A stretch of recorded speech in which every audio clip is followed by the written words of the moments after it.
Hello.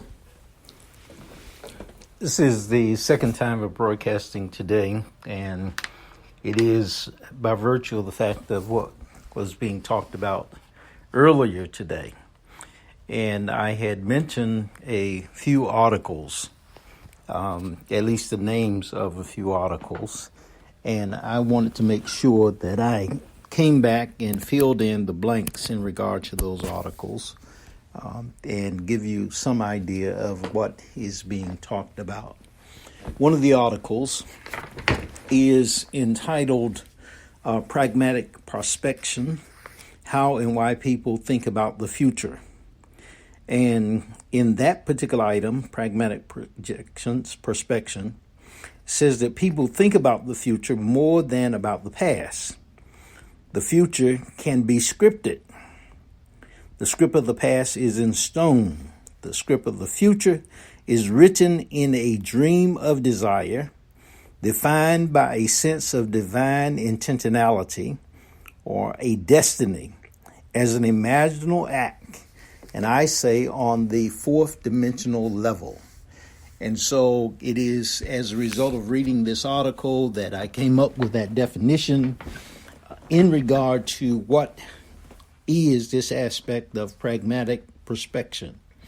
And the past is written in stone, and the facts are what they are. They can be reinterpreted, new meaning given to them, and often when we consider the past, we don't have all of the facts. We have not processed everything that was involved in what was going on, and therefore we can reinterpret as we get more information about what actually took place as far as the past is concerned. And that's a good thing. It is clear, according to science, that we take in only a small amount of information of what is actually taking place or what is actually being presented to us by virtue of our conscious mind, only a small amount of information. On a subconscious level, which means that the conscious mind, which is dealing with our senses primarily, sight, sound, touch, taste, smell, those senses that we are aware of consciously, that we're taking in, I think it is said something like 40 bits of information per second. On a subconscious level, it is said that we can take in as much as 200,000 and perhaps millions of bits of information per second. So it's moving past us without our conscious thought of what it is that we're actually taking in. And it is absolutely necessary that in some point we re-examine what it is that we've taken in, and especially when we consider being a child growing up, it is possible for us to take in a lot of things that affect us during the course of our lives as we become adults that really we have not examined. And as a result of that, they are impacting our life. That's a great deal of what the journey of self-awareness is about, is to make sure that we examine our beliefs, our values, our principles that we're living by, and consider whether or not those are things that we choose to live by in this day and time. And so when it comes to pragmatic prospection, that is part of that. It's actually looking at the aspect of what it is. The past, as far as the facts are concerned, as far as specific events and that type of thing, that is already set.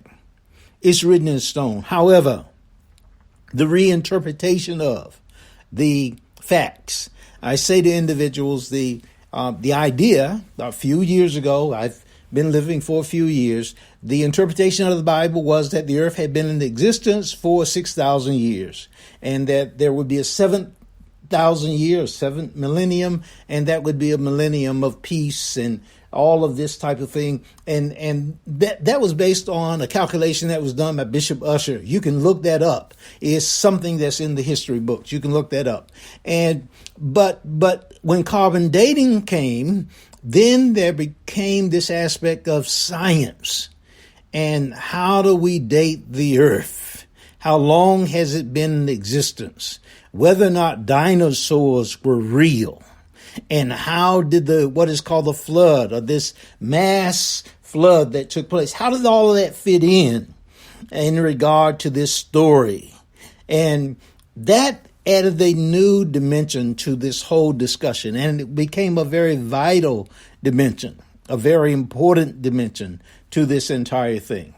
And so also when it comes to the age of the Sphinx and the pyramids and all of these kinds of things, and the glory of the Egyptian continent and the African continent and all of that, that's a vital discussion that cannot just be swept away so that individuals say things about an entire continent or entire group of people, all of those, they cannot be swept away.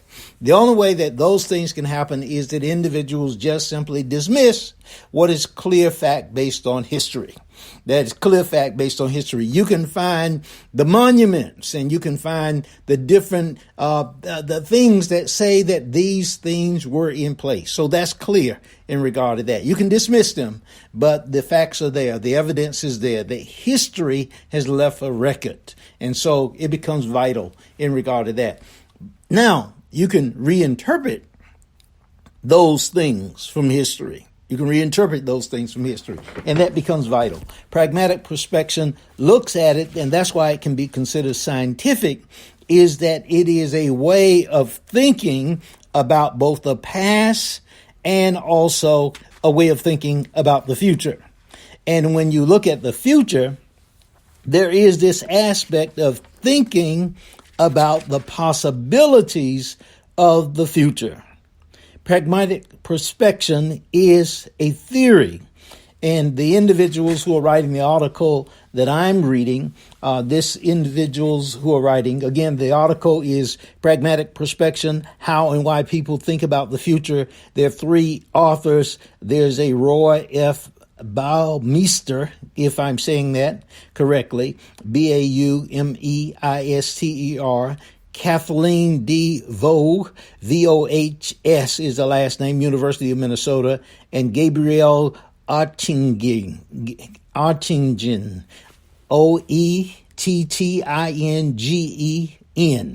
and that's University of Hamburg. And so it says New York University and University of Hamburg.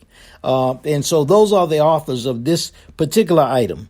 And so we're looking at this particular article, and they're considering this aspect of prospecting, looking into the future. It could be seen like people looking for gold and imagining a future. It says, pragmatic perspection also tends to invoke a link between the imagined future and one's actions in the present, though this link is not necessary or universal. And so it imagines this aspect that there is a link between what you imagine the future to be and the action that you take today. What you imagine the future to be, your expectations, your fantasies, all of these that you imagine for the future impact what you do this very day. And it was William James who basically said that this idea of the difference between the future and the past is that one is basically in stone and the other one is a possible future. And the more that a person becomes able to look at and consider, to be pragmatic is the word that is being used, to be pragmatic in regard to what the future could be, then that person is being someone who is able to facilitate to a great degree this bringing about of the future. But it's a complex, but relatively, it can also be a simple prospect. People do it all the time. And so that's one word that I had used. And that's a little background and the article. The other word was the word introspection. And this word was used by a Dr. George Watts. The article that I was reading in regard to that comes out of the Journal of the Society of Psychologists and Management. and the psychologist manager, journals, the psychological manager. And it's written in 2012. It's called The Power of Introspection for Executive Development. And so that's what he's talking about, the power of introspection, looking inside, inspecting, if you will, or just looking inside, having a view. And the article begins with this particular item. He is talking about executive development and this aspect of helping executives, leaders to be leaders to be leaders. And he says here in the abstract, he says, helping executives understand and capture the power of introspection is based upon a cornerstone of leadership development.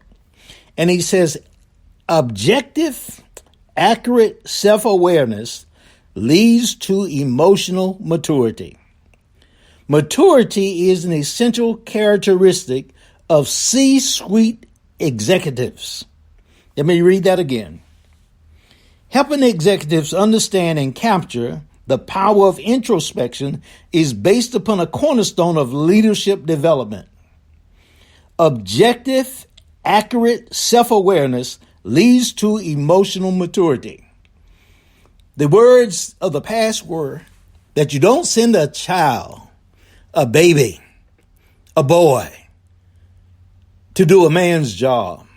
You don't send a girl to do a woman's job.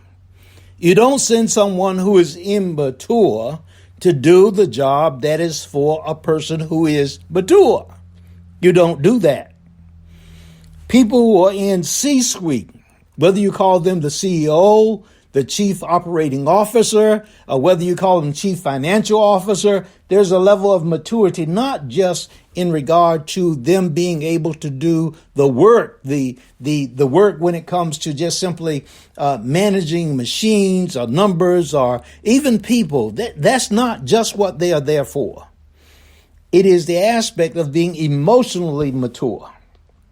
Emotionally, that I didn't say that. This is what's here. Let me read it again. You can get the article, The Power of Introspection for Executive Development. Helping executives understand and capture the power of introspection is based upon a cornerstone of leadership development. Objective, accurate self-awareness leads to emotional maturity. Maturity is an essential characteristic of C-suite executives.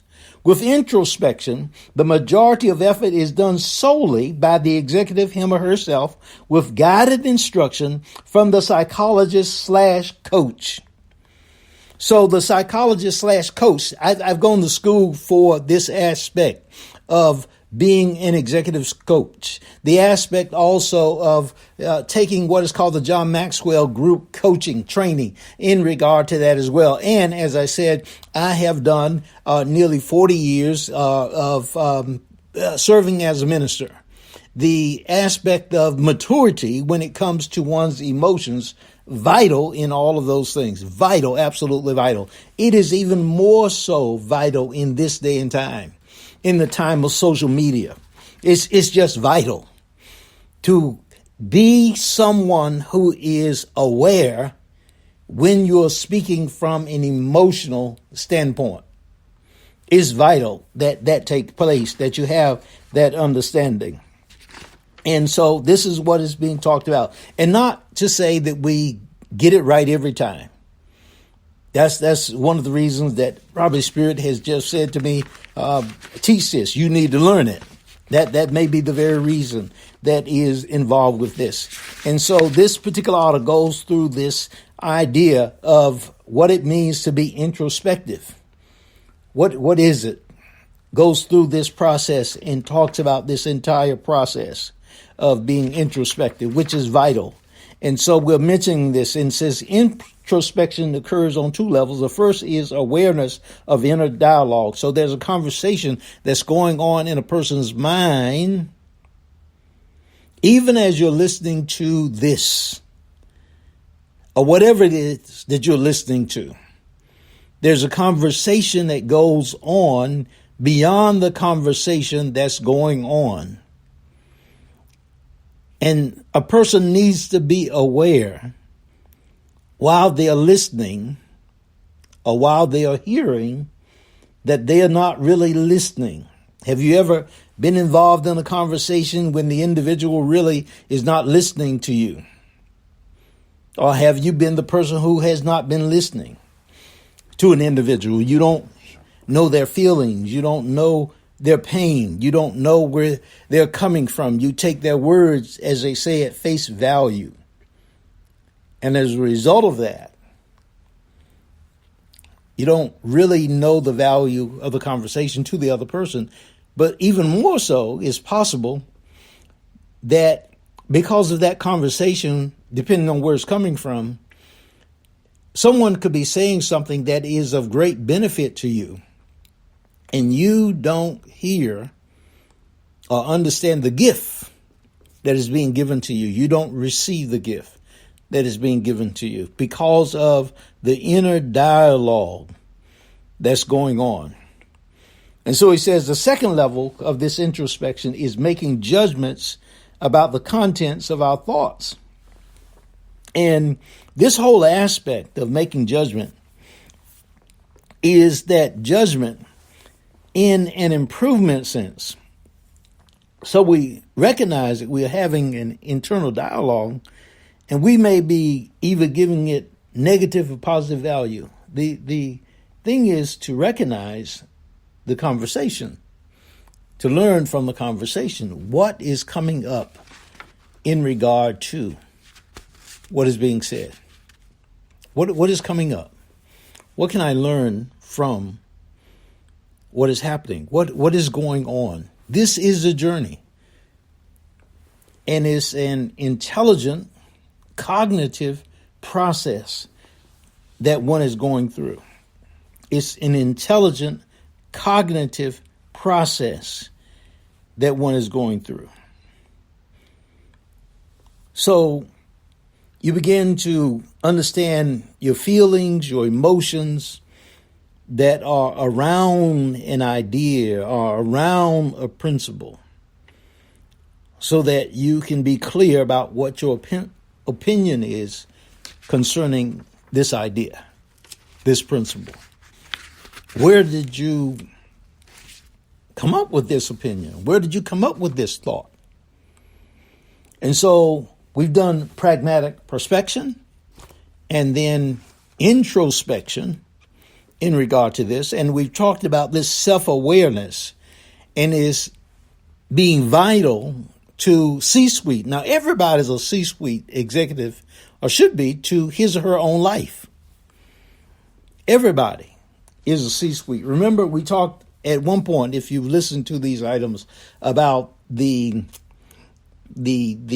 circle of influence and the circle of concern. And the first circle of influence is really the person's ability to understand his or her own values, principles, and beliefs.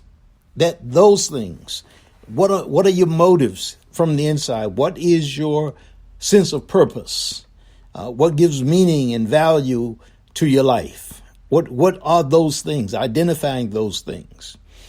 Understanding your particular gifts and talents. Those things, those 5 areas that we talk about when we speak of the restore matrix, this womb that is you.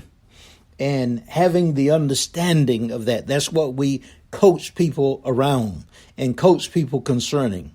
And that's, as we said, that's the role of the executive coach. That's the role of executive development. Even if you come into a position and you may be someone that you just have around you a group of individuals who are yes men, yes women, or whatever, and you don't listen because you got the job or whatever, but you got to do more than have the job. You must do the work that you have the position for. You must do that work. And that's vital that one becomes self-aware. That's absolutely vital. And so, and you have to give yourself permission to do this work. There are a whole lot of people that can lie to you and tell you that you don't need to do this work. But they're lying to you. They are lying to you. And you don't need people lying to you, plus you lying to yourself. Self-awareness. That's why the article that is written in 2012 makes this particular statement.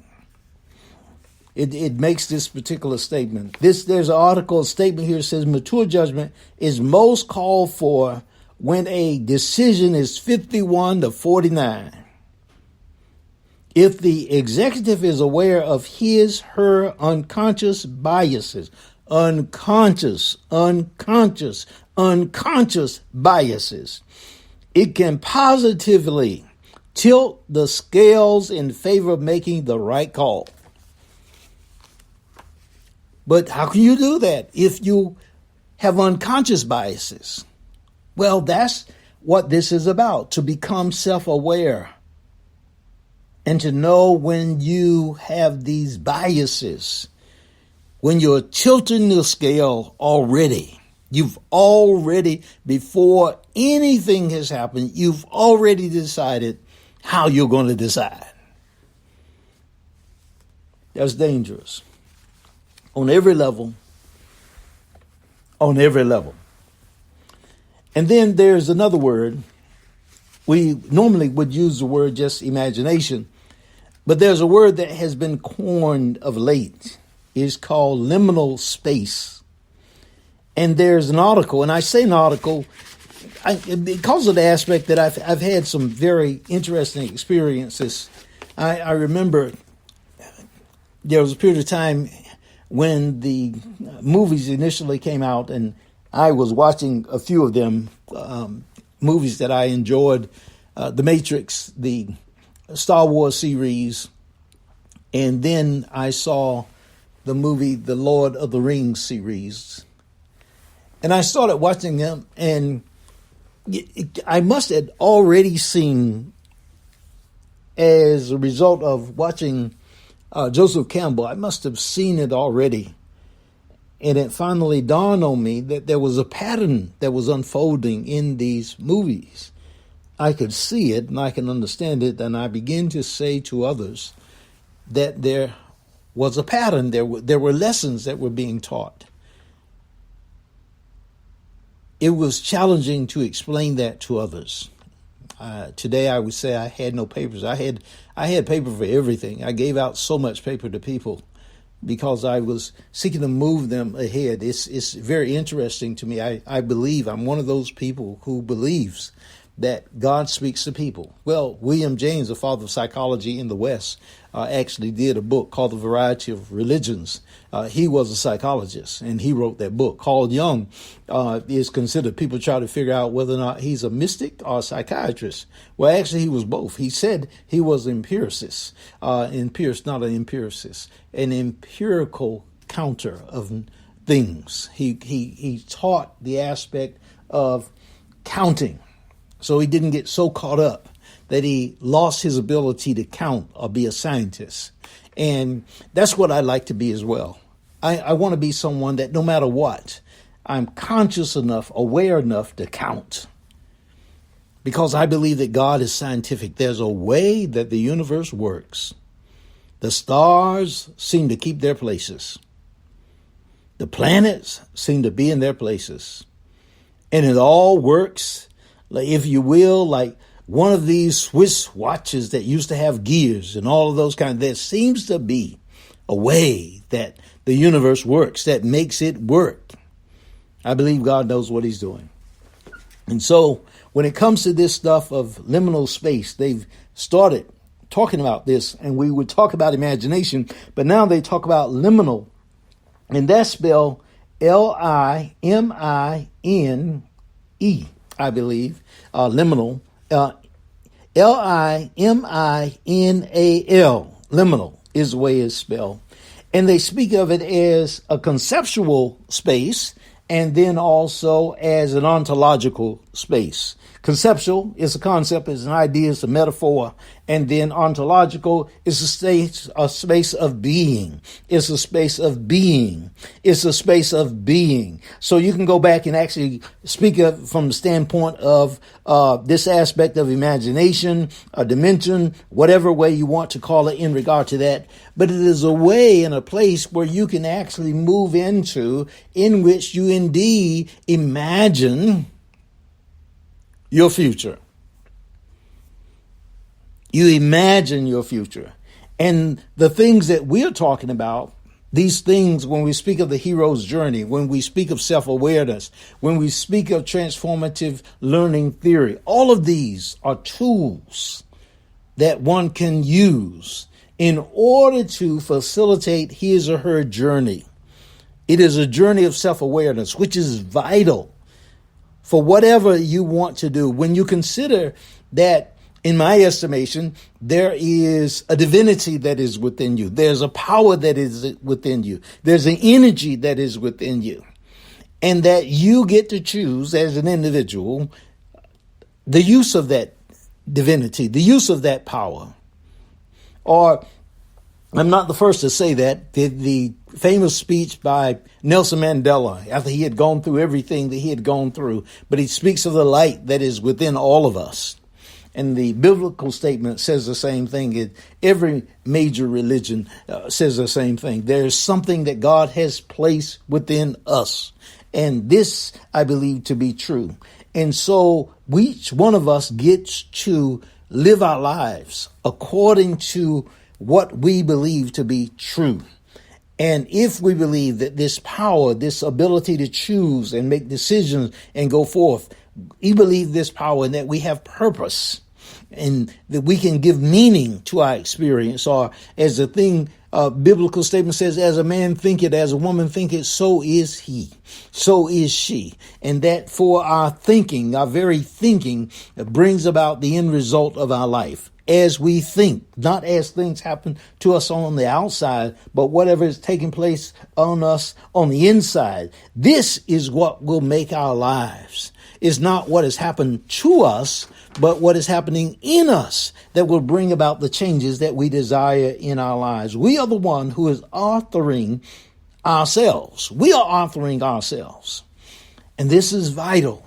Earlier, I talked about this aspect of Emerson, when he talks about this universal mind. This is the same idea. This is what you might call the liminal space, if you will. The liminal space is a scientific concept.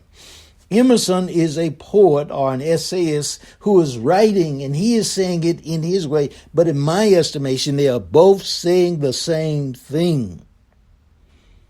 They're saying the same thing. And there's nothing like experience. Testing the waters out. Gaining the experience. If you need to get material, on one hand, there are articles. If you need it from the standpoint of a biblical standpoint, that can be pointed out to you as well. We have a class, the inner journey of self-awareness to become one's authentic self. And as we said, we've got the first 3 set of lessons that we can actually give to you. At no cost whatsoever. There are 3 lessons, and those 3 lessons, we give you a set of PDFs you can read. We're contemplating the idea of whether or not we want to provide the other audio, and then also the some other helps in regard to that. But there are things that you can get in regard to that. We're also setting it up so that individuals can get these the entire course for something like $5 a month, $10 a month, $9 a month, something to that effect. We'll let you know more about that. And then give you the support in regard to the audio, the videos that we have, all of these kinds of things in order to support you each step along the way. And then we have this aspect of the podcast that we're working with and so many other things, because we want not just you, but all of us to go through this journey or to recognize that we're all on this planet together. We're all rising together. We're all going together. We're all growing together. And we're going to learn to live together like brothers and sisters, because we don't want to perish like fools. in this liminal space together. God bless you.